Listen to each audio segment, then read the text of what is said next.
এটা লিখিত, আমি তো মনে করি এটা লিখিত প্রস্তাব লাগবে। অটোমেটিক্যালি তো আমরা অ্যাজাম্পশনে যেতে পারি না। এর আগে মাননীয় বিরোধী দলের নেতাও বলেছিলেন। মাননীয় মন্ত্রী, আপনি যে বিলটা অলরেডি পাস হয়ে গেছে সেটা সম্বন্ধে একটা বক্তব্য দিয়েছেন। তো যেটা পাস হয়ে গেছে এটার সংশোধনী তো আনা যায় পরেও, আপনি এই পাস হওয়ার পরেও তো আপনি আনতে পারেন এটা।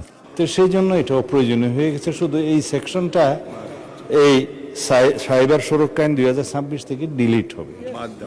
হ্যাঁ, এই আইনটি আসলে সমাজের জন্য খুবই গুরুত্বপূর্ণ, নারী পুরুষ সকলের জন্য, বিশেষ করে নারী জাতির জন্য।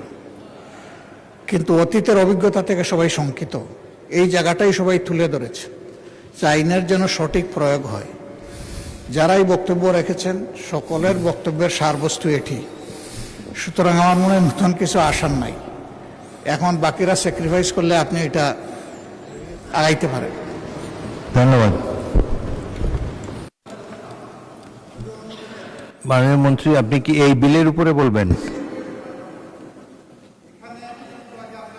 আচ্ছা, ওনাকে মাইক দেন। মানে স্পিকার, একটু আগে একটা আইন আমরা পাশ করেছি, জুয়া প্রতিরোধ আইন 2026 নামে। 1867 সালের গ্যাম্বলিং অ্যাক্ট রিপিল করে নতুন আইন দিলাম। ওই আইনটা আসার কারণে সাইবার সুরক্ষা আইনের সেকশন 20-তে জুয়া অপরাধের একটা বিধান ছিল। যেহেতু এই আইনটা এসেছে, সুতরাং জুয়া প্রতিরোধ আইন, এই সাইবার সুরক্ষা আইনের সেকশন 20টাকে আমরা রিপিল করতে হচ্ছে। এই বর্তমান যেটা আপনার সামনে এখন বিবেচনাধীন, সেটা হলো সাইবার সুরক্ষা আইনের সেকশন 20টা রিপিল হবে কি হবে না, এইটুক। আর ওনারা যে কথাটা বলেছেন সে বিষয়ে ইতিমধ্যেই আমরা ক্যাবিনেটে আলোচনা হয়েছে, যাচাই বাছাই হচ্ছে। যে এর আগে মাননীয় বিরোধী দলের নেতাও বলেছিলেন, ফেসবুক বা সোশ্যাল মিডিয়া প্ল্যাটফর্ম ব্যবহার করে মানুষের যে চরিত্র হনন করা হচ্ছে, এইগুলোর বিষয়ে আমরা একটা মিনিস্ট্রিয়াল কমিটির মধ্যে এটা আলোচনা হচ্ছে, সেটা পরে আসবে। বাট এখনকার সাবজেক্ট ম্যাটার শুধুমাত্র জুয়া প্রতিরোধ আইনের পাশ হওয়ার পরে এই সেকশন 20 হ্যাজ বিকাম অ্যাবান্ডেন্ট। এই কারণে এটা বাতিল করার জন্য আমরা প্রস্তাবে এনেছি। মাননীয় মন্ত্রী, আপনি যে বিলটা অলরেডি পাস হয়ে গেছে সেটা সম্বন্ধে একটা বক্তব্য দিয়েছেন। তো যেটা পাস হয়ে গেছে এটার সংশোধনী তো আনা যায় পরেও, আপনি এই পাস হওয়ার পরেও তো আপনি আনতে পারেন এটা।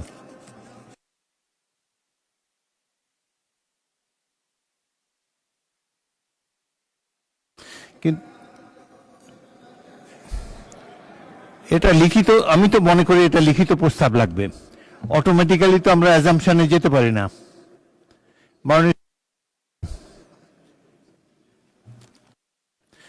মাননীয় স্বরাষ্ট্রমন্ত্রী বলুন।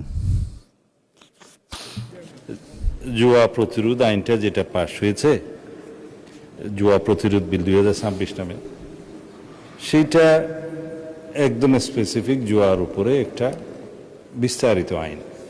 ইতিপূর্বে এই সাইবার সুরক্ষা আইনে 20 ধারাটা ছিল, যেখানে উদ্দেশ্য কারণ সম্বলিত প্যারায় শুধু একটা সিম্পল প্যারায় লেখা আছে, সাইবার স্পেসে জুয়া খেলার বিষয়ে অপরাধ ও দণ্ডের বিধান এই 20 ধারাতে ছিল। তো সেই অপরাধ ও দণ্ডের বিধান তো আমরা জুয়া আইনে নিয়ে এসছি। তো সেই জন্য এটা অপ্রয়োজনীয় হয়ে গেছে। শুধু এই সেকশনটা এই সাইবার সুরক্ষা আইন 2026 থেকে ডিলিট হবে। হ্যাঁ, বাদ, এইটুকুই হচ্ছে আইন। এবং স্থায়ী কমিটিতে সবাই এগ্রিড হয়েছে, রিপোর্টও দিয়েছে। তা আমি এটা যেহেতু সুযোগ আছে আলোচনা করার, ওনারা আলোচনা করছেন, তা আমার মনে হয় সময় বাঁচানোর জন্য আমরা এটা আলোচনাটা সীমিত করে এই আইনটা পাশ করতে পারি। এটা ওনাদের সাথে আমাদের আনঅফিশিয়ালি কথাও হয়েছে। আর যেটা ব্যারিস্টার রুমিন ফারহানা বলেছিলেন, ল মিনিস্টার যেটা বলেছেন আর কি, যে সাইবার সিকিউরিটি অ্যাক্টে প্রয়োজনীয় সংশোধনী আনার জন্য যে এখানে যেটা অপতথ্য, গুজব, মানহানিকর বিভিন্ন কন্টেন্ট তৈরি করে সমাজে যে একটা হারমোনি নষ্ট করা হচ্ছে, সোশ্যাল এবং রিলিজিয়াস হারমোনি নষ্ট করা হচ্ছে, সেই বিষয়ে প্রতিকার আনার জন্য যে বিল একটা আমরা প্রক্রিয়ায় আছি, আলাপ আলোচনায় আছে, বিভিন্ন পর্যায়ে ক্যাবিনেটেও আলোচনা হয়েছে, সেটা অলরেডি ফর্ম করা হয়েছে, সেটা আমরা আরও পরে আনবো।